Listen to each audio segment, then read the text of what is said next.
back to my channel. If you're new here, welcome. I make videos about witchcraft, paganism, spirituality, the occult, and other related topics, so feel free to hit subscribe if that sounds like something interesting to you. Today's video is going to be how to set up a candle spell, how I like to set up my candle spells, and how I find them to be most effective. Now, my very first video was called How to Set Up a Candle Spell, and it wasn't the best quality. I didn't know how to edit. It looked like smaller on the screen. It's very grainy. It's awkward. Please don't go watch it. I haven't privated it because it's my first video ever and I like to see how I've evolved since I started. But this one is going to be so much better, and I've also added some things that that you can do as well in a little more detail and just much better quality. So I hope you enjoy, and let's get right into it. So the first thing you're going to do is gather up all of your herbs that you're going to use in the spell that correspond to your intention.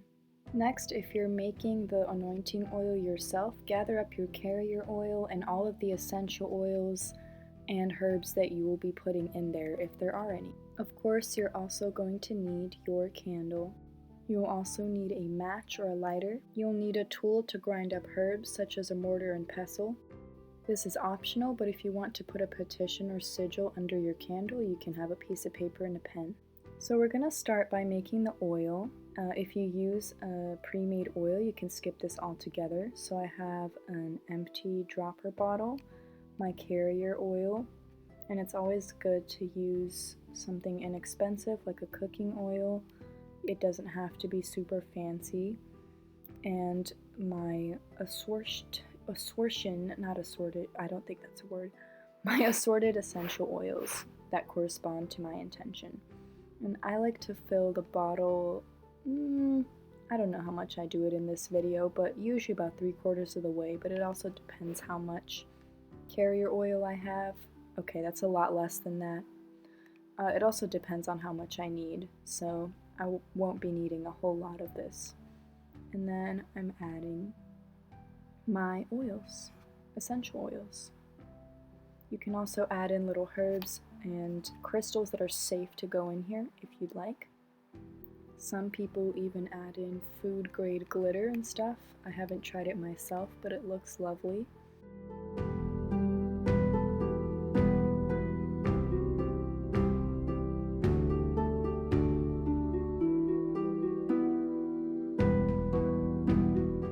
Then we're going to put the cap on and shake it up really well so that everything incorporates really, really nicely.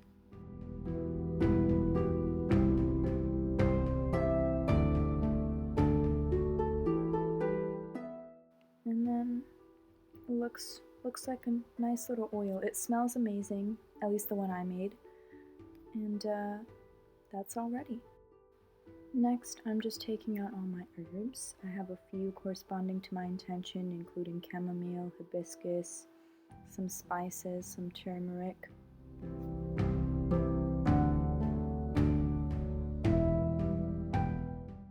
Be sure to activate these herbs with the purpose of the spell so that they know what to do, and so that they're all working towards your end goal.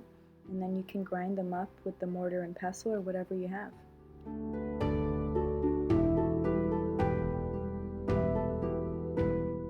Now I'm writing out my sigil, and whether or not you carve the sigil or have it on a piece of paper, pen and paper are still useful for you to kind of design your sigil before you carve it into the candle if you're going that route. Or you can just put the slip of paper underneath the candle, preferably underneath the candle holder, just so you can practice fire safety. And just a note on fire safety with the herbs that we just ground up. Try to make sure that you're being safe, that they're ground up nicely so that they don't act as little wicks. Don't overdress your candle, and if you feel safer doing so, in fact I'd recommend this, I'd put the herbs around the base of the candle just so that you're safe and you don't burn your house down. And then you charge the sigil. Now obviously if you carve the sigil into your candle, this part is unnecessary, but if you're going the pen and paper sigil underneath the candle route, I like to anoint the sigil with my oil after empowering it, just to add a little extra boost. And I like to go clockwise just because I feel like clockwise brings stuff in better, but you can go with whatever feels right with this step. The next thing I'm doing is I am carving my candle. Now there are a few things you can do. You can carve a word into your candle that represents the intention. You can carve in a sigil, or you can do both. I think what I did is that I went with the pen and paper method with the sigil, but then I carved in words corresponding to my intention into the candle, so you can also go that route. It's really all up to you. This can be highly personalized to do whatever you prefer.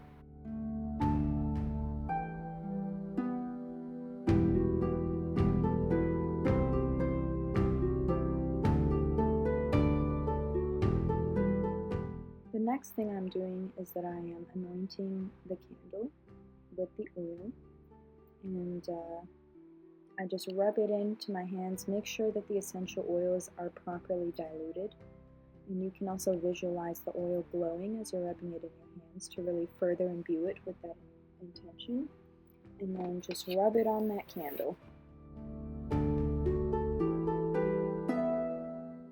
Next, I'm pouring the herbal mixture from earlier onto that excess paper. You can really do this with a plate or any surface.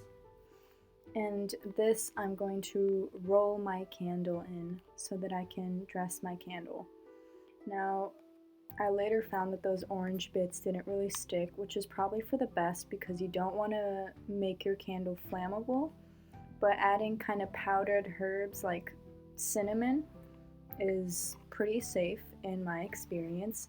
And then you can take any bigger chunk, kind of like those orange peel chips I have there, and place them around the base of the candle, and that'll be really good in terms of fire safety.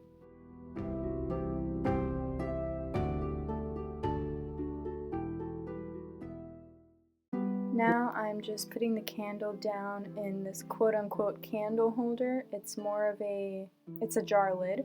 If you can get a proper candle holder, that's probably better, but this works for me. If you do go the paper route, I would not recommend doing what I did. I'd actually recommend putting the paper underneath the jar lid. I don't know why I did it this way. I don't really know what I was thinking.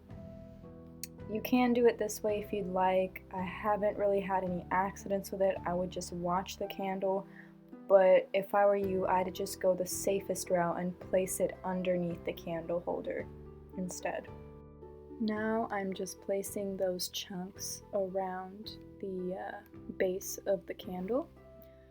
And as you can see also, after I dressed my candle, the words that I carved into the candle are much more visible, which I really like. I find that really, really satisfying.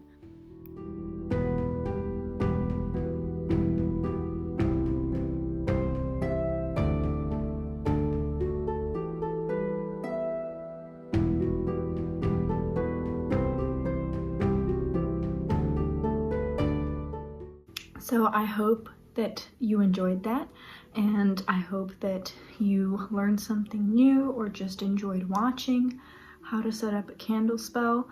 Let me know how you set up your candle spells, if you do it similarly or if there are any steps that you add that I didn't. And I hope you all have a wonderful week. I love you all. Blessed be. Bye.